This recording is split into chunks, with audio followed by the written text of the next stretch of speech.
طبيب الأهلي يجهز أحمد سيد زيزو وغموض موقف قفشة وغياب رباعي الفريق عن القمة.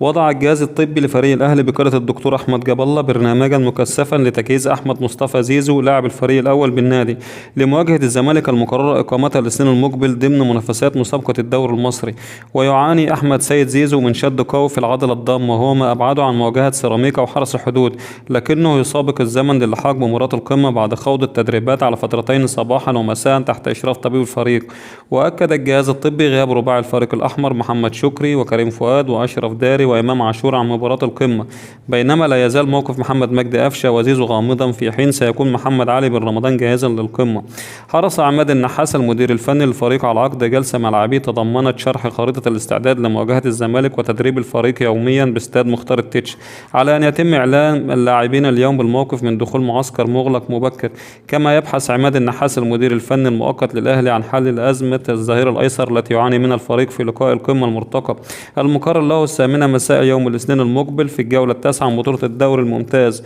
ويعاني الفريق الأول بالنادي الأهلي من أزمة واضحة في مركز الظهير الأيسر قبل القمة، حيث ما زال الثنائي كريم فؤاد ومحمد شكري يتلقى العلاج من الإصابة الأخيرة ولن يتم اللحاق بلقاء الزمالك. ويعاني الفريق الأول بالنادي الأهلي من أزمة واضحة في مركز الظهير الأيسر قبل القمة، حيث ما زال الثنائي كريم فؤاد ومحمد شكري يتلقى العلاج من الإصابة الأخيرة ولن يلحقها بلقاء الزمالك. كما أن موقف أحمد نبيل كوكا لم يتحدد بشكل نهائي، إذ يعاني اللاعب من إصابة هو الآخر وينفذ البرنامج التأهيلي من أجل حسم مشاركته قبل المعسكر المغلق المقرر له مساء السبت في أحد الفنادق الكبرى استعدادا لمواجهة الزمالك في القمة 131 المقرر لها في 8 مساء يوم الاثنين المقبل على استاد القاهرة الدولي.